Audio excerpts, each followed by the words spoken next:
Ano ang kwento sa likod ng Banawe Rice Terraces? Bakit ito tinaguriang eighth wonder of the world? Ang mga hagdang-hagdang palayan na ito ay hindi lamang tanawin. Sila ay simbolo ng kasaysayan at kultura ng mga Ifugao. Ayon sa alamat, ang mga terraces ay nilikha ng mga Diyos. Isang kwento ang nagsasabing si Aliguyon, isang bayani, ay naglakbay upang makuha ang puso ng isang magandang dalaga.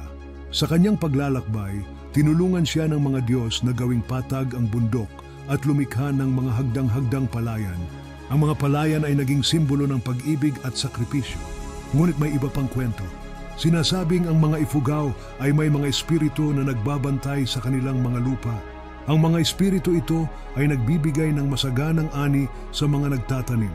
Kaya naman, ang mga Ifugao ay may mga ritual at pagdarasal bago magtanim. Ngunit ano ang mga karanasan ng mga tao sa mga terraces?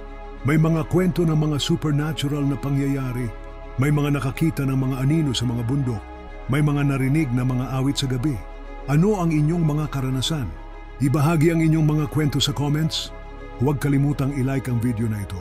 Ang Banawe Rice Terraces ay hindi lamang isang tanawin. Ito ay isang buhay na alamat.